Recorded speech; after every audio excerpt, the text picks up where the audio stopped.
विद्यांच यस्तद्वेदो भयं सह अविद्या मृत्युं तीर्त्वा विद्यामृतमश्नुते. विद्यांच अविद्यांच यस्तद्वेदो भयं सह. अन्वयाचा असा आहे, या जो तत् उभयम त्या दोन म्हणजे कोणत्या विद्यांच अविद्यांच, विद्या आणि अविद्या या दोहोंच्या बाबतीत सहज वेद तो काय करतो आहे, म्हणजे त्यांना बरोबरच एकत्रित एक तिला नाही तर त्या दोहोंसह जो वेद जो खऱ्या अर्थाने सांगतो तो अविद्या मृत्यू तीर्थवा, अविद्येने मृत्यूला तरुण जाऊन पार करून, विद्येने कर्मानुष्ठानाने विद्येला अमृत वाटते, विद्येने अमृतत्वाला अश्नुते प्राप्त होतो, मिळवतो, पावतो. असा हा मंत्र. या मंत्रामध्ये आपण गेल्या 2 वेळेला पाहिलेल्या 2 मंत्रांपूर्वी विद्या आणि अविद्या यांच्याबद्दल पृथक विचार न करता त्यांचा सम्यक विचार करावा आणि तोच देवाच्या कल्याणाचा हा उपदेश या मंत्रामध्ये मुख्यत्वे केलेला आहे. की तिथं ते म्हणतात ह्या दोहोंच्या सह वेद तुझा, म्हणजे या दोघीची एकीच्या कोणाचाही निषेध केलेला नाही, विद्येचाही आणि अविद्येचाही. पण या दोघांचा समन्वय करून जर तो राहील तर या मृत्यूला पार करून तो काय करेल, अमृतत्व प्राप्त करून घेईल. कारण मुळात जगाच्या निर्मितीपासून प्रत्येक जण हा अमृतत्वासाठी धडपडतो, अमर होण्यासाठी. मृत्यूचं बरे हे जीवाला जन्मल्यापासून लागले, पण मृत्यूच्या तावडीतून कोणीही सुटू शकत नाही हेही त्याला कळलेलं आहे. मरण आपल्याला नको आहे. नुसतंच मरण नव्हे तर मरणाआधी येणार म्हातारपण सुद्धा नको आहे, आजारपण सुद्धा नको आहे. जे नकार सांगितले 9 नकार, त्यातले हे 3 नकार आपल्याला नको आहे. पण म्हणजे वास्तविक कितीही आपण भौतिक ज्ञानानं प्रगती करून घेतलेली आहे असं मनुष्यानं म्हटलं तरी सुद्धा या 3 गोष्टी त्याला अचळ आहेत. म्हणजे या 3 समस्या तो सोडवू शकत नाही. बऱ्याचदा सोडवल्यासारख्या त्याला वाटतात, पण तरी सुद्धा त्या उरतात. मरण, या म्हातारपण, आजारपण आणि मरण. मुख्यत्वे असं झालेलं आहे की हा बद्ध जीव मूळ कुठे चुकलेलं आहे त्याचं, तर भगवंताबरोबर आपलं जे शाश्वत नातं आहे तो विसरलेला आहे. आणि जे काही आपल्याला तात्पुरतं जे जन्मस्थान हा देव मिळालेला आहे ते तात्पुरतं स्थान आहे आपलं. काही कालपर्यंतच आपण त्यात राहणार आहोत वास्तविक, पण त्याला तो सर्वस्व मानून बसला, हे देह त्याला सर्वस्व झाला. आणि म्हणून तो भगवंताला विसरला. पण भगवंताने त्याच्यावरती कृपा केली. भगवंतानी ही अशी जी शास्त्र उपनिषद वेदांत जे आहेत ते कशासाठी मंत्र आहेत, तर त्याला स्मृती करून देण्यासाठी, त्याला आठवण करून देण्यासाठी. तुझं शाश्वत स्थान, निवास स्थान, तुझं निजधाम हे भौतिक जग नाहीये. खरा तर तू आध्यात्मिक जगाचाच रहिवासी आहे. तेव्हा परत जर त्याच ठिकाणी जर जाऊ शकशील तर तू सुखी होऊ शकशील. कुणाला जायचं आपल्या घरात व धामामध्ये सुख आहे. तेव्हा मुळात मनुष्य जीवन हीच हे ज्ञान मिळवण्याची, जे ज्ञान कोणतं, दिव्य ज्ञान, आत्मज्ञान मिळवण्याची सुसंधी आहे. आणि या संधीचा त्यांना फायदा घ्यायला पाहिजे. जो घेत नसेल, येत नाही म्हणून तर पुन्हा पुन्हा पुन्हा पुन्हा त्याला मरण भोगावं लागतं. आणि म्हणूनच इथं आल्यानंतर हा विचार पहिला ठरतो की या मरणाच्या पार कसं जायचं, मृत्यू तीर्थवा कसं व्हायचं, मृत्यूच्या अतीत कसं जायचं. अविद्येचा मार्ग अनुसरून तो भौतिक सुख साधन मिळवू शकतो. इंद्रिय सुखासाठी अविद्या मार्गाने अविद्या मिळवून म्हणजे इंद्रिय सुख, ऐंद्रिय सुख असं ज्याला म्हणतो आपण, ते त्याला अविद्येचा मार्ग अनुसरून मिळू शकेल. पण जन्म आणि मृत्यू हे त्याचे चुकत नाही अविद्येचं अनुसरण करून. विद्येच्या मार्गाने जर तो गेला तर त्याला समाधान मिळू शकेल आणि त्याला पूर्ण समाधान हवं आहे. ते पूर्ण समाधान आत्मज्ञानानं त्याला मिळणार. आता मृत्यू म्हणजे काय, यामध्ये इथं या मंत्रामध्ये मृत्यू आणि अमृतत्व असे स्पष्ट शब्द आलेले, तर त्याही संज्ञा आपल्याला जरा पाहायला लागणार आहे. मृत्यू म्हणजे अशाश्वत वस्तू, ही शाश्वत नाही.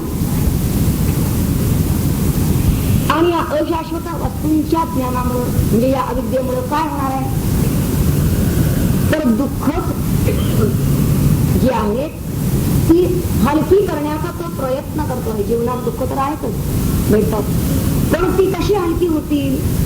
अनेक भौतिक सुख साधना लागली, कशासाठी म्हणू शकते घेतो सुख साधन, तर आपली जीवनातील दुःख कमी कमी करता यावीत म्हणून त्यासाठी. पण अविद्येनं अशी भौतिक सुख साधना दिली, बरीचशी दुःख त्याची कमी केली, पण पूर्ण समाधान त्यानं मिळत नाही. आणि म्हणून हे पूर्ण समाधान प्राप्त करून घेण्यासाठी त्याला आत्मज्ञानाची विद्येची आवश्यकता आहे. आता ही विद्या, हे आत्मज्ञान त्याला कुठे मिळावं, त्यासाठी त्याला स्वतःमध्येच त्याचा शोध घ्यावा लागतो. एरवी जी भौतिक ऐंद्रिय सुख तो मिळवत असतो, इंद्रिय सुख साधन गाठत असतो, त्यावेळी पहा ती सगळी मीपणानं मिळवत असतो. म्हणजे इंद्रिय सुख मिळवत असताना तिथं मीपणा अधिकाधिक वाढतच जातो म्हणायला हरकत नाही. मीपण तो मिळवतो म्हणजे दृश्य ज्ञान, इंद्रिय ज्ञान, दृश्य ज्ञान, ज्या विद्येनं मिळणारं ज्ञान आहे ते ज्ञान सगळं तो मीपणानं मिळवत असतो. तिथं मीपणा त्याचा वाढत जातो. पण आत्मज्ञानाच्या वेळी मात्र हा मीपणाच बाजूला ठेवावा लागतो. आणि हा मीपणा कसा बाजूला करायचा, पण एरवी त्याला सवय झालेली आहे भौतिक जीवन जगताना. भौतिक जीवन आणि आध्यात्मिक जीवन यांची सांगड कशी घालायची हा आमच्याकडे प्रश्न आहे. भौतिक जीवनामध्ये आपण सतत मीपणानंच कार्य करत असतो. जे जे काही ज्ञान मिळवतो ते मीपणानं मिळवत असतो. तिथं मीपणाशिवाय चालतच नाही. परंतु आध्यात्मिक ज्ञान, आत्मज्ञान मिळवताना मात्र मीपणा पूर्णतः बाजूला ठेवावा लागतो. आता मीपणा कसा बाजूला ठेवायचा हे आम्हाला कोण सांगणार, ही खुबी. ही खुबी जे सांगतात ते आत्मज्ञानी पुरुष सद्गुरु असंही त्यांना म्हणतात. त्यांच्याकडून आपण ते समजावून घ्यावं लागतं. लक्ष श्लोकात मंत्रात आपण पाहिलं ते धीर पुरुष असतात, त्यांना धीरा असं म्हणलं. तर यांच्याकडूनच आपण हे कसं शिकायला पाहिजे की आपण मीपणा कसा बाजूला करायचा ही विद्या मिळवताना.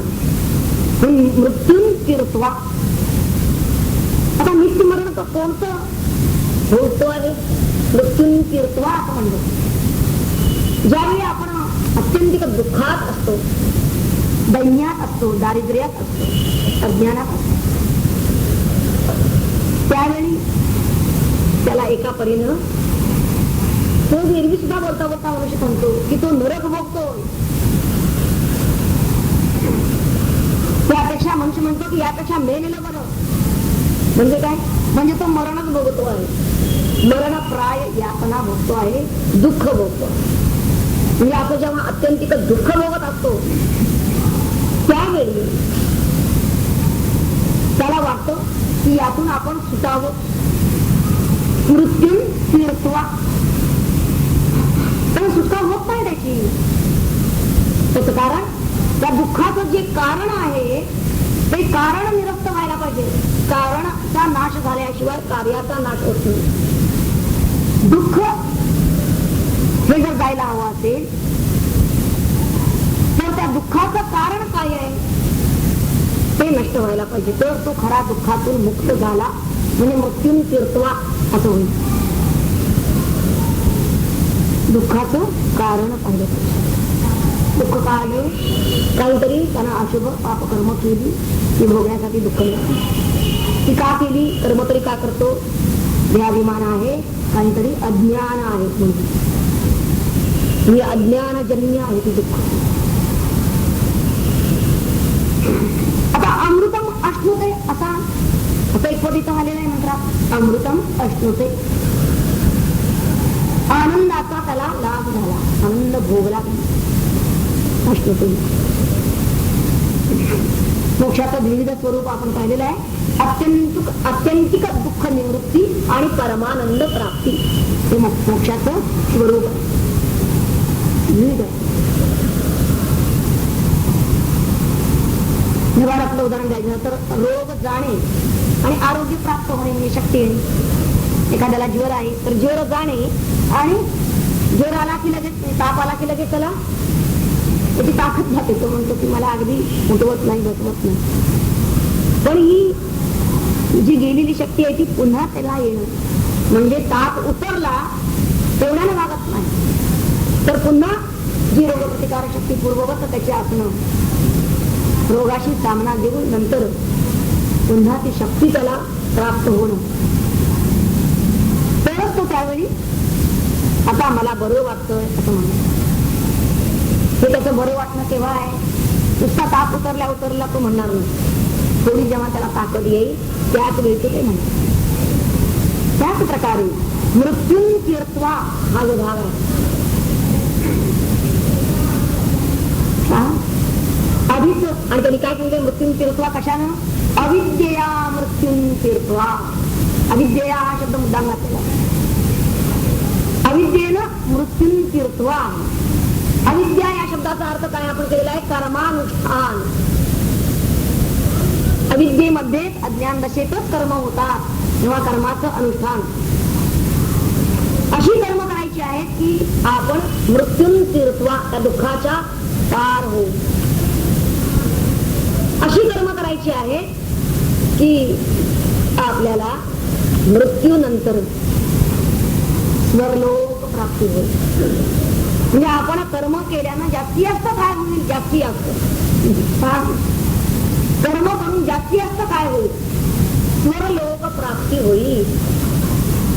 अशी कर्म, पुण्यकर्म अशी केलेली आहे की ज्यामुळे आपल्याला उत्तम लोकाची प्राप्ती होईल. उत्तम लोक प्राप्ती हे त्याचं फलित आहे. आणि ती कुणाला नको आहे? मृत्यूनंतर त्याला उत्तम लोक प्राप्ती हवी आहे.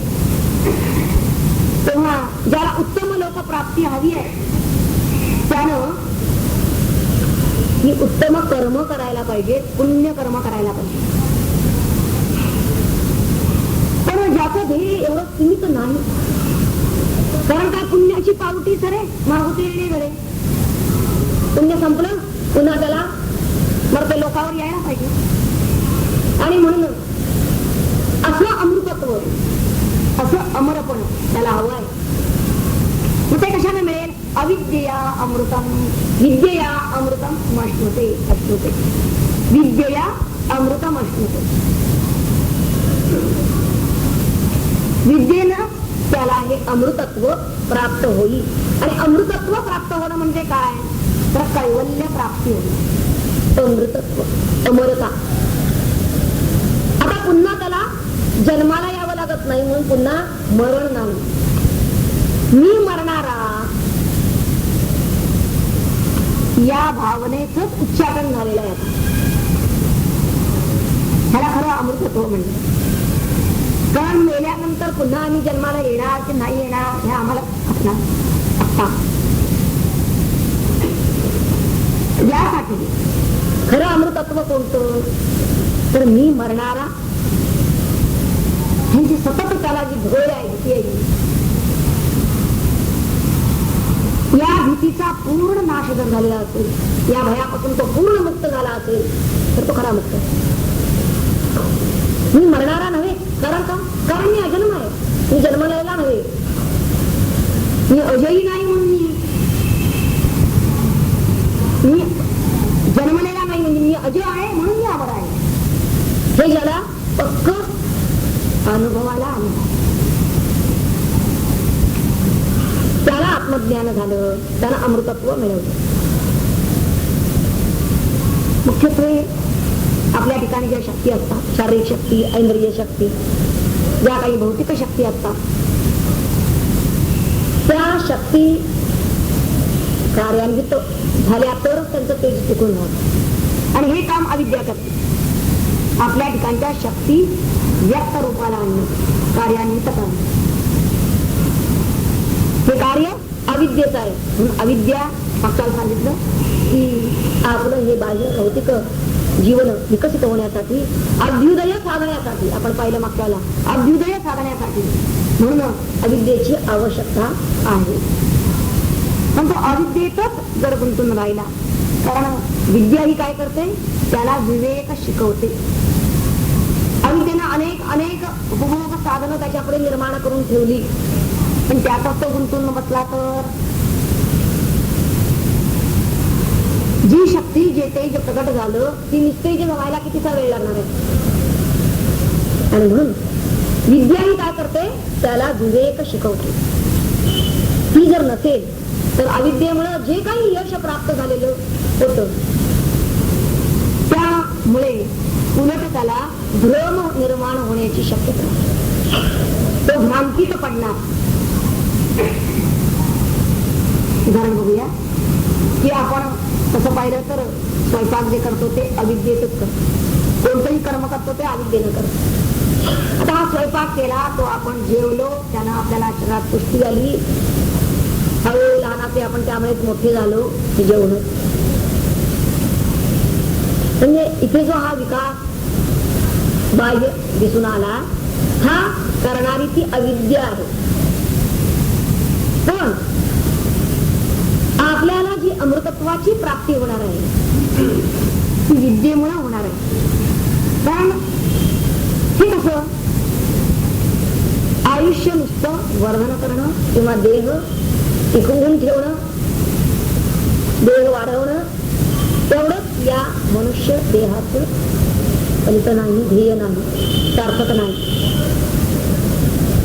तर जेवढं आयुष्य आहे तेवढं आम्ही आनंदानं जगू, असं त्याला वाटलं पाहिजे. इतकंच काय, ते जगत असताना आम्ही धीर होऊ. धीर शब्दाचा अर्थ आपण मागच्या वेळी सविस्तर पाहिलेला आहे. आणि हे त्याला कोण सांगतं? हे विद्येनं त्याला कळतं. विद्या हा विवेक त्याला शिकवतो. जोपर्यंत अविद्या आहे तोपर्यंत देह म्हणजे मी ही भावना जात नाही. तेव्हा विद्येमुळेच हे संपूर्ण जे जगत आहे नामरूपात्मक, आणि हा देह सुद्धा त्याला काही नाव आहे, आकार आहे, परंतु हा देह म्हणजे मी नव्हे, तर मी अमर आहे. आणि नुसता मी अमर आहे नाही, तर माझी कर्म अमर आहे. देह अमर नाही, परंतु अशी कर्म, पूर्वीची कर्म जड आहेत, पण ते अज्ञान नशेत झालेली आहेत. पण तीच कर्म अमर होतात. मरावे परी कीर्ती रूपे उडावे. आता मरावे म्हणजे तिथे देह पडणे, हा. पण देह पडला तरी, म्हणजे त्यांचाही देह पडला साधूंचाही, तरी सुद्धा ते कीर्ती रूपानं पुरले. आता हे कीर्ती रूप म्हणजे काय? त्यांनी जे काही धर्म कार्य केलं, जी कर्म केली, ती कर्म अमर झालेली आहे, हे लक्षात घ्या. आणि फक्त तीच कर्म अमर होता. जेव्हा तो अमृतत्वाची प्राप्ती करून घेतो विद्येया आणि मग अविद्येया कर्म करतो, त्याला कुठलंही कर्म करायचं असेल तर अमृतत्वाची प्राप्ती करून घेतल्यानंतरची जी कर्म आहेत त्याची तीच फक्त अमर आहे. बाकीची आधीची कर्म त्यानं काय काय केली काही माहित नाही, ती कर्म अमर होत नाही. तेव्हा जे जे अशाश्वत आहे त्या अशाश्वताच्या बाजूला एक शाश्वत म्हणून असतच. आणि जे शाश्वत आहे तेच ज्ञान आहे, त्यालाच विद्या असं म्हणलं. तेव्हा अगदी अविद्येचा स्थूल जरी अर्थ आपण घेतला तरी सुद्धा आपल्या लक्षात येईल की काहीतरी विशिष्ट संस्कारामधूनच या मृत्यूवर म्हणजे या दुःखांवर, या संकटांवर, या दैन्यावर, दारिद्र्यावर आपल्याला मात करता येते. अविद्येनं मात करणं, अविद्येया मृत्यून तीर्थवा. काहीतरी त्या ठिकाणी विशिष्ट संस्कार आहे. म्हणजे ही अविद्या सुद्धा त्याला मृत्यूतून तरून नेते. भौतिक जीवनामध्ये जर तो मरण भोगत असेल तर त्यातून त्याला वर काढण्याचं काम, त्यातून त्याला बाहेर काढण्याचं काम ही अविद्या. पण एवढ्यावर त्याचं समाधान होईलच असं नाही, कारण ही तात्पुरती मलमपट्टी झाली. एक दुःखातून तो बाहेर आला, पुन्हा दुसरं दुःख उभं टाकलं. म्हणजे अविद्या त्याला कायमची दुःख निवृत्ती देऊ शकत नाही. म्हणून इथं विद्येचं सहाय्य घेतलेलं आहे. विद्या अमृतम अश्नुते. विद्येनं काय करायचंय? अमृतत्व प्राप्त करून घ्यायचं. आता ही विद्या त्याला अमृतत्व कसं प्राप्त करून देते ते पाहायचंय. तेव्हा आपल्या ठिकाणी विद्येच्या ठिकाणी मी सांगितलं की मी म्हणजे अहम आहे. अहम हा अज्ञान जन्य, अज्ञान मूळ असं त्याला म्हणलं. पण हा जो मी आहे, हा मी, हा अहम जरी अविद्येनं निर्माण केलेला असला तरी त्याचा उपयोग आपण इकडे विद्या करून घ्यायचा, ज्ञानासाठी करून घ्यायचा, अमृतत्व प्राप्तीसाठी करून घ्यायचा. तो जो देहाकडे लागलेला असतो तो मी जर आपण आत्म्याकडे लावला, आत्मस्वरूपाकडे लावला तरच अमृतत्व प्राप्ती आहे. म्हणजे इथे जे त्यांनी सांगितलं की अविद्या मृत्यून तीर्थवा विद्या अमृतम अश्नुते. या दोघांचं ते म्हणतात उभय, या दोन्ही सहवेद. त्यांना तू सह म्हणजे बरोबरच, एकत्रितच तू त्यांचं काय कर, त्यांना जाणून घे खऱ्या अर्थाने. वेद त्यांचं ज्ञान करून घे. फक्त अविद्येमध्येच गुंतला तर फक्त बाह्य जीवनच समृद्ध होत, समाधान मिळणार. मागच्या पाहिलं आपण नुसतं विद्येच्या अंगानच तो राहिला तर तिथेही त्याचा हा अहम लयाला जाणार. तेव्हा ह्या अहमचा मोहरा वळवणं ते महत्वाचं. मिळालेलं आहे साधन आपल्याला अविद्येनं, ही अहमची जाणीव ती लावायची आपण विचारानं, विद्येनं. ती विद्या या महात्म्यांच्याकडून आपण समजावून घ्यायची. कसं आम्ही आत्म्याकडे तिला लावायचं त्या आमच्या मूळ जाणीवेला. आपण असं नाही करायचंय की जाणीवेची एक अवस्था टाकायची आणि दुसरीचा स्वीकार करायचा, असं नाही. याला खरं ज्ञान म्हणत नाही. जाणीवेची एक अवस्था टाकून दुसरी स्वीकारणं म्हणजे ज्ञान होणं नव्हे. पुन्हा तो अज्ञानातच आहे. तेव्हा खऱ्या ज्ञानाचं लक्षण हेच आहे की या दोहोपासूनही, या अविद्येपासूनही आणि विद्येपासूनही आसक्ती नसेल. निर्लेप कसं राहावं हे त्याला कळायला पाहिजे. भौतिक ज्ञान, अलौकिक ज्ञान आणि शास्त्रीय ज्ञान असं म्हणतात. लौकिक ज्ञान आणि शास्त्रीय ज्ञान या दोहोपासूनही अलिप्तता त्याला शिकता आली पाहिजे.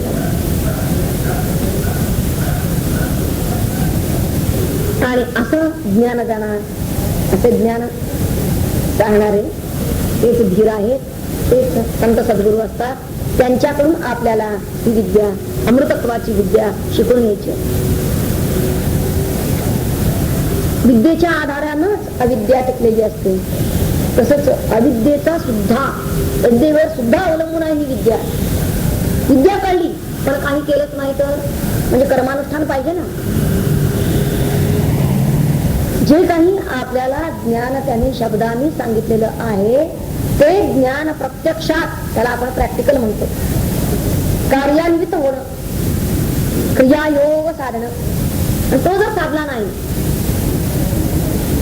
तर ते ज्ञान आम्हाला अनुभवाला कसं येणार? आणि अनुभवाला येणं याचा अर्थच अमृतत्व मिळवणे. ज्ञान अनुभवाला येणं याचा अर्थ ज्ञानरूप होणे. अमृतत्व याचा अर्थच ज्ञानरूप. तेव्हा या दोघांपैकी एकीचा विलय जर केला तर दुसरी सुद्धा नष्ट होत असते. म्हणून तसं करायचंच नाही आहे आपल्याला. यांचा नाश करा, त्यांचा नाश करा असं सांगितलं नसते, तर त्यांचा समन्वय करायला सांगितलेला आहे की सहवेद त्या उभय, त्या दोहोंच्या बाबतीमध्ये आपण पाहिलं की अविद्या त्यामध्ये अनेकता आहे आणि विद्येमध्ये एकता आहे. एकतेची अनुभूती विद्या देते आणि एकतेची अनुभूती देते याचा अर्थच अनेकतेत एकता दाखव. या अनेकता असल्याशिवाय एकता दाखवेल का? म्हणजे तिच्या अंतर्यामी अनेकता आहे. अनुभूती आली हे कसं कळलं? जेव्हा ती अनेकता एकतेत कार्यान्वित होते, अनेक गोष्टींमध्ये तो एकता पाहायला लागतो, त्याच वेळी लक्षात घ्यावं की विद्या अमृतम अश्नुते. आता एकता आणि अनेकता यांचा विचार आपण मागे विद्या आणि अविद्येचा विचार करताना खूप केलेला आहे. मग आज त्यांचा विचार अधिक स्पष्ट न करता एवढंच लक्षात घेऊ की एकता याचा एक अर्थ आहे अमृतत्व आणि मृत्यू याचा अर्थ आहे अनेकता. तेव्हा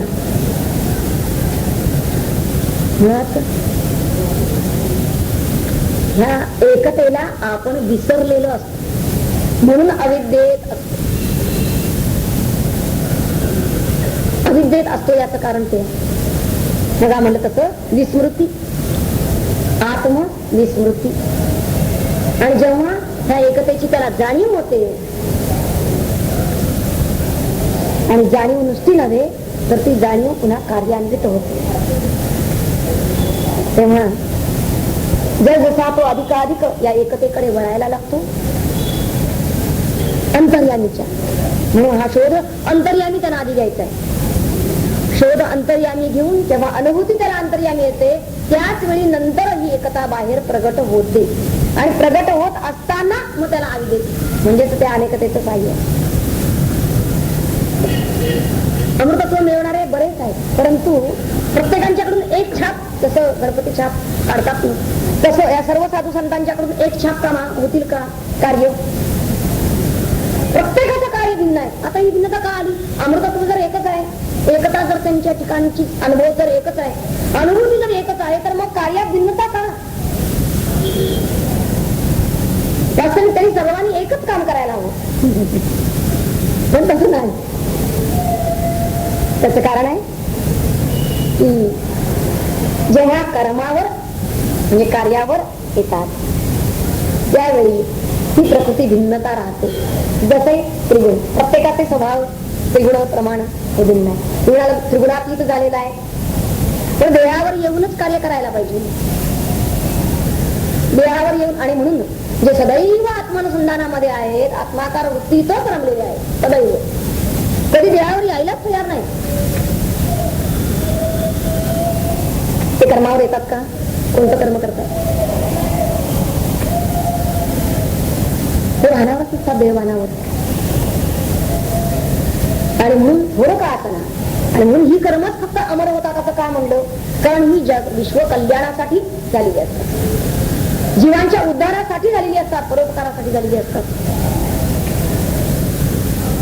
पण त्यांच्या मध्ये, त्या कर्मांमध्ये ही भिन्नता राहते. जसा ज्याचा स्वभाव प्रकृती त्यानुसार ती कर्म घडत राहतात. मीपणानं होत नसतात.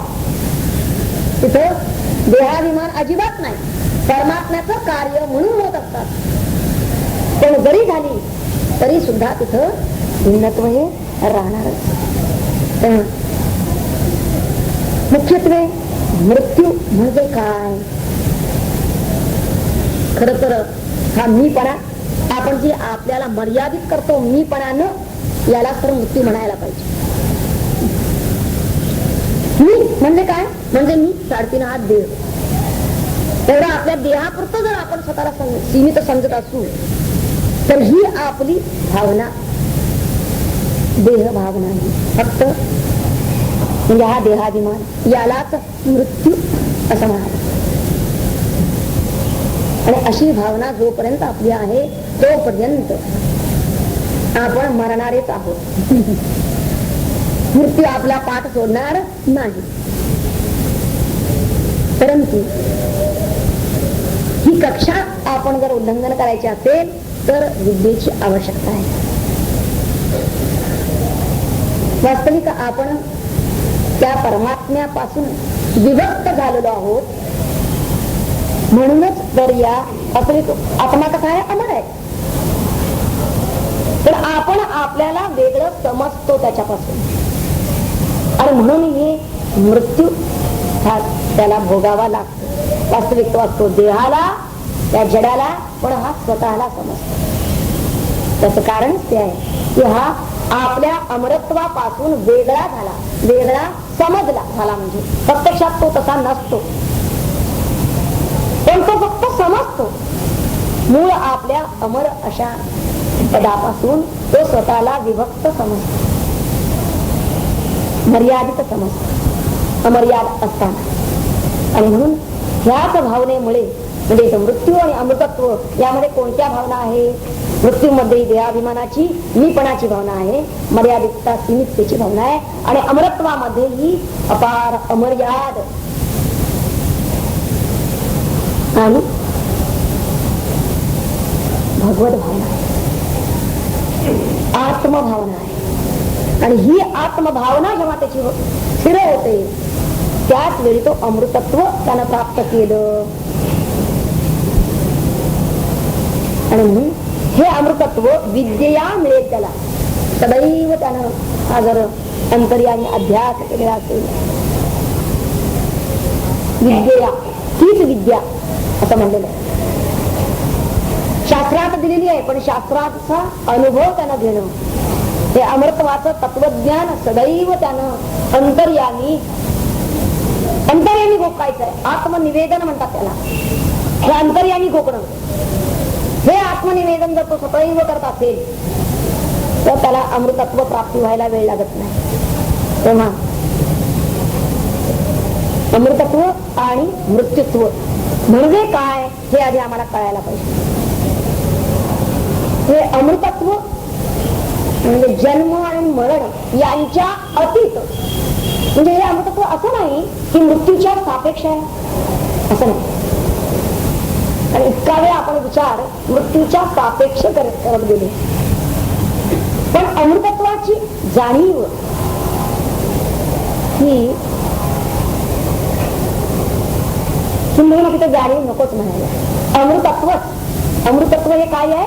तर जन्म आणि मरण, मृत्यू आणि अमरता यांच्या जाणीवेच्या अतीत आहे. म्हणजे जिथं जन्म आणि मरण केव्हा जाणवतात? त्या दोघांपैकी एक काहीतरी आहे. जन्म तरी म्हणजे मरण आहे किंवा जीवित आहे, दोन्हीपैकी एक काहीतरी आहे, त्या सापेक्ष जाणवतात. म्हणजे तिथं जाणीव ही जास्त आहे. अमृतत्व हे असं आहे की तिथं ही जाणीवच नाही. जन्माचीही जाणीव नाही, जीविताचीही नाही आणि मरणाचीही नाही, मृत्यूचीही जाणीव नाही. फक्त केवळ मृत्यूची नव्हे, जन्म मरण दोन्हीचीही जाणीव जिथं नाही, त्याला अमृतत्व म्हणायचं आहे. म्हणजे जसं आपण म्हणलं की आनंद म्हणजे काय, दुःख निरपेक्ष. एरवीच्या सुखाला दुःखाची अपेक्षा, म्हणजे सुख म्हणलं की दुःख आलंच, किंवा दुःख नाही म्हणून सुख. पण तसं आनंदाचं स्वरूप नाही. आनंद हे स्वरूप कसं आहे की तिथे दुःखाचा लेशही नाही. तसं अमृतत्व म्हणजे कसं की जिथं मृत्यूचा लेशही नाही, मृत्यू नावाला सुद्धा नाही. का? कारण जन्म नावाला सुद्धा नाही. म्हणून जन्म मरण या दोनही जाणीवा जिथं अजिबात पुसल्या जातात त्याला अमृतत्व असं म्हणायचं. आणि हा टप्पा गाठायचा आहे त्यानं. कशानं? विद्येया. विद्येनं हा टप्पा गाठायचा. नुसतं मला मृत्यू नको असं नव्हे, तर मला जन्मही नको आणि म्हणून मृत्यू. ही जी जाणीव आहे त्याची, ही जाणीव मुख्यत्वे त्या जाणीवेमुळं तो इथं कार्य कारण भावच गळून पडतो. पहा, कार्य कारण भावच मानला जात नाही. कारण मानलं की पुन्हा कार्य मानावं लागतं, परंतु तो भाव इथं अजिबात उरतच नाही. आणि म्हणून ही जी जाणीव आहे या जाणीवेला सच्चिदानंद स्वरूप असं म्हणलेलं आहे.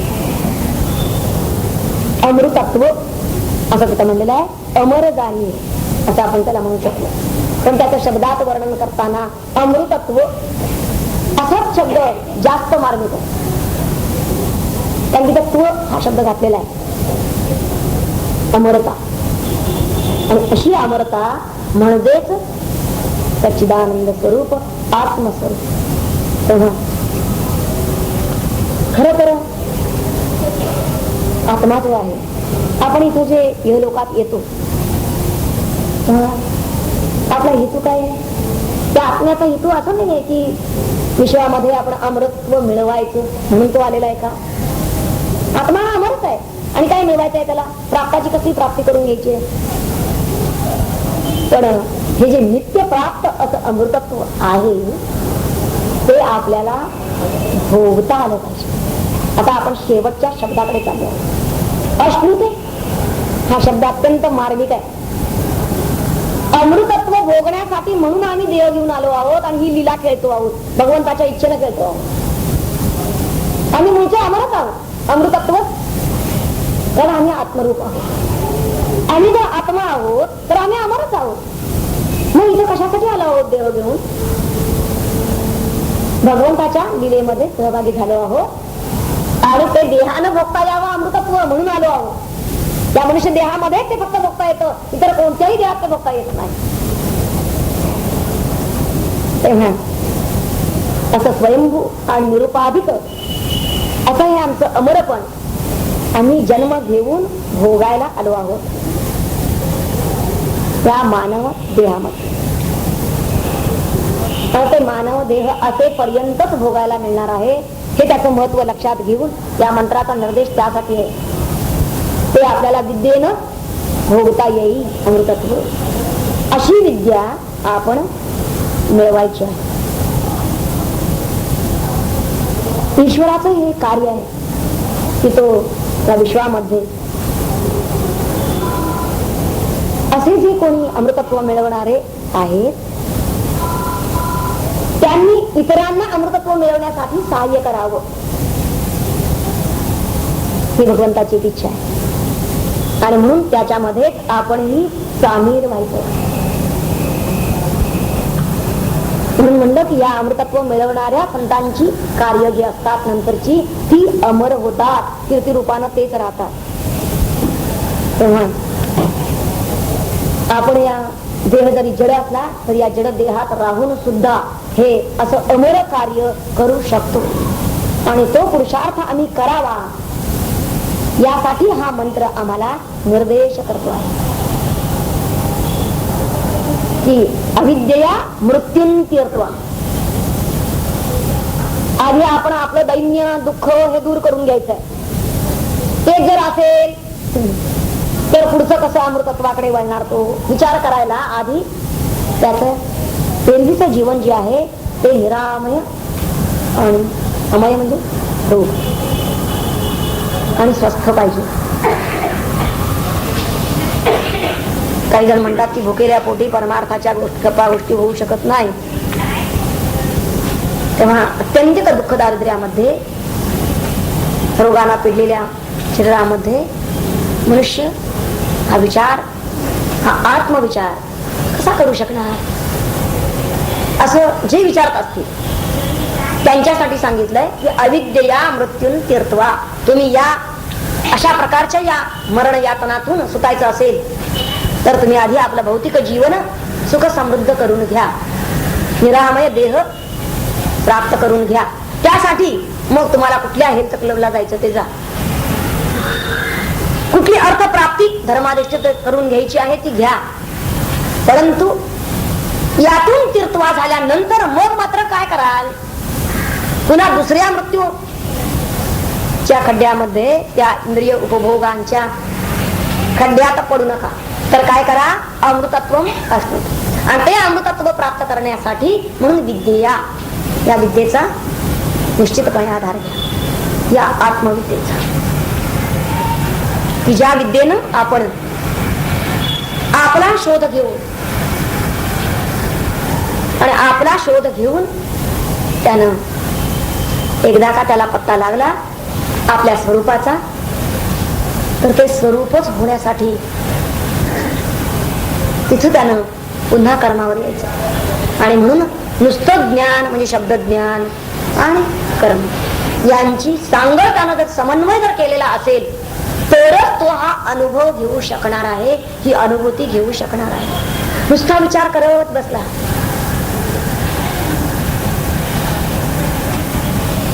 तर तेवढा नाही त्याचं काम होणार नाही. आणि एवढ्यासाठी म्हणून त्यांनी सांगितलेलं आहे की विचार मार्गाने जाताना सुद्धा त्यानं कार्यरत सदैव दक्ष सावध कार्यक्षम राहिलं पाहिजे. जडता येण्याची शक्यता आहे, भ्रांती तर पुन्हा तो जाण्याची शक्यता आहे. आणि म्हणून तसं होऊ नये, कोणत्याही प्रकारे त्या अहंकाराच्या वेटाळात त्यांना जाऊ नये. एवढ्यासाठी विद्या असं जरी असलं तरी सुद्धा तिथे मार्गदर्शक त्याला हवा आहे. आणि हा आत्मज्ञानीच त्याचा मार्गदर्शक आहे.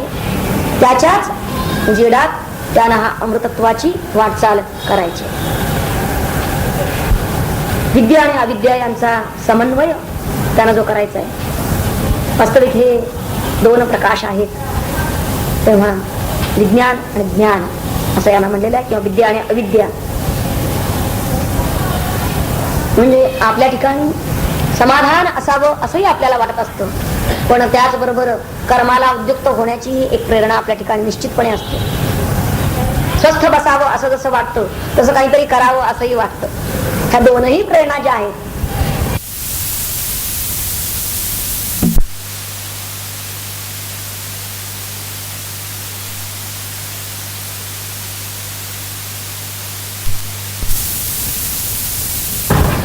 असा जर जीवन प्रवाह त्याचा या दोनही शक्तींनी संयमित आणि नियमित जर त्यानं केला तरच तो आपलं ध्येय निश्चितपणे गाठू शकेल.